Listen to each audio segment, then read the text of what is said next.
Hey guys, MJN here, and basically I've decided to upload all my videos at a later date, because of my computer being dumb and all that, but we're going to be watching SCP-745, The Headlights by Dr. Bob. I am very, very familiar with this SCP, and I hate them. I really hate them. Yes. So anyways, let's see this. It's late at night, and you're driving down a desolate stretch of highway somewhere in New Mexico. There's nothing out here except for you, your car, and the road. What you don't know is that you're about to encounter something. Something terrifying. There's no moon, and the sky is pitch black. Your own car is barely lighting up the dark road ahead of you. Just then, you spot something in your rearview mirror. Wait, what? It's a pair of headlights. There's nothing too strange about them, except that they are especially bright. Your eyes are so adjusted to the darkness that you have to look away. When you glance in the mirror again, you see that they're closer. Much closer. They must be going awfully fast. You don't know why, but something about the car behind you makes you feel uneasy. There's something off. You speed up a little. Maybe you can keep some Towards you from the front, that is, not behind. distance from them. But the lights keep getting closer, so you speed up a little more. Still, they gain on you, growing bigger and bigger in your rearview mirror. You're getting nervous. They look like they are barreling right towards you. You floor it. The lights are able to keep up easily, though, and now they're right on your tail. No matter how fast you go, they stay right behind you. The lights are so bright and close that they're almost blinding.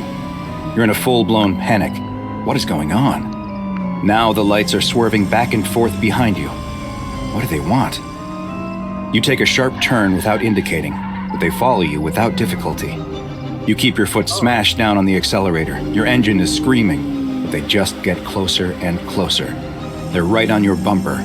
The bright white lights burn your eyes so bad that you swat at the rearview mirror to point it down.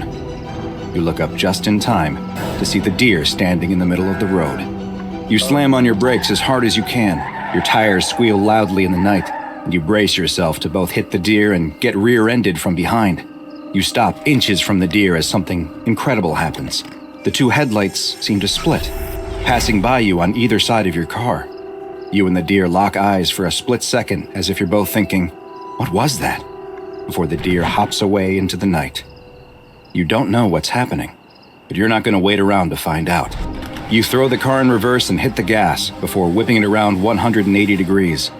You can't remember how far the last town was, but there's no chance you're going in the direction of those lights. You drive as fast as you can, checking your mirror constantly to see if anything is behind you. Nothing. Just darkness. Maybe you're finally safe. No, they're right in front of you. The lights somehow appear out of nowhere right in front of your car. You turn the wheel hard to avoid a head-on collision and you go flying off the road, smashing your head against the window as the car goes flipping and rolling and tumbling. The car comes to a stop 100 feet off the road, upside down, with a lone blinking turn signal dimly lighting up the surrounding field. A single headlight approaches the car, but it's not moving like a vehicle. It's moving like an animal. You're concussed from the accident, and your vision is starting to fade. The last thing you see is a second light approaching.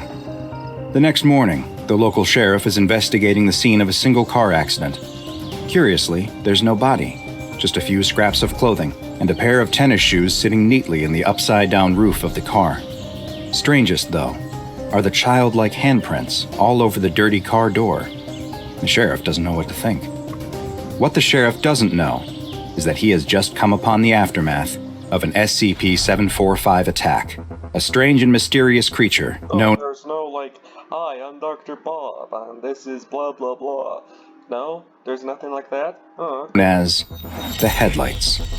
SCP-745 is the classification the SCP Foundation has given to a bipedal nocturnal Wait, I thought they were quadrupedal, like lions walking on...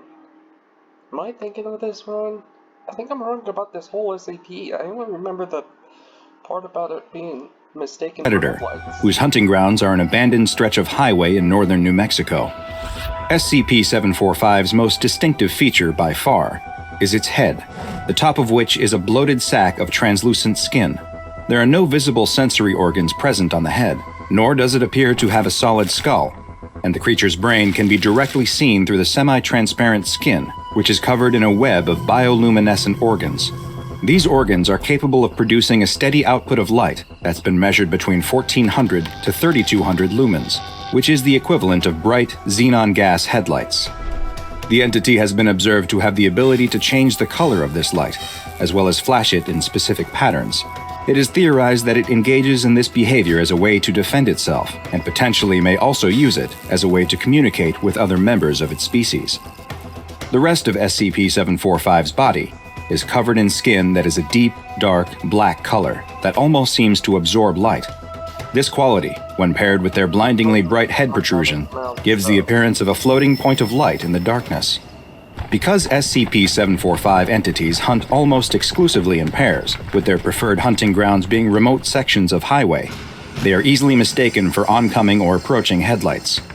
Two SCP-745 entities are able to move together in perfect synchronicity, running in tandem at speeds up to 180 kilometers per hour. Together, they will target lone vehicles that they spot on the highway and will begin to chase or run straight towards them, giving the unlucky driver the impression that a fast-moving car is rapidly approaching them. After they near the targeted car, they will attempt to stop it by any means necessary, whether by simply forcing the driver to pull over out of fear or by running them off the road completely. Once their prey has stopped, crashed, or become otherwise incapacitated, the pair will stop moving together and approach the car separately to directly assault and then consume the vehicle's occupants. Next to no remains are left following an attack, save for a few scraps of clothing in the victim's shoes. Other than the damage sustained during the accident, there is never any other sign of struggle or forced entry, with the only other evidence left at the scene being the childlike handprints from SCP-745's small front paws. Strangely, analysis of SCP-745's genetic structure has revealed that unlike humans, they are not a carbon-based life form, meaning it is unlikely then that they are able to derive any nutrition from the consuming of human flesh. It is theorized then that they may be hunting solely for sport or some other form of perverse enjoyment. This question remains unanswered, as currently there are no recorded observations of SCP-745 feeding in the wild, as successful attacks have never left any witnesses, and specimens captured by the SCP Foundation refuse to eat it all. No lairs, nests, or other refuge of SCP-745 has ever been found, nor has the Foundation located any breeding grounds or young examples of the entity. It's unknown how or if they reproduce, or when they may have first appeared. What is known is that they had established a wide hunting territory across the American Southwest until Foundation teams began a program to thin their numbers in the 1960s. The effort appears to have been successful so far, and all recent sightings of SCP-745 have been limited to a specific stretch of highway in northern New Mexico. SCP-745 has been classified as Euclid, and in order to limit potential exposure to civilians, the Foundation has purchased the land surrounding the highway, with traffic being redirected to other roads. Foundation security teams disguised as highway patrol officers are to remove any trespassers or lost travelers who accidentally find themselves on the dangerous stretch of highway.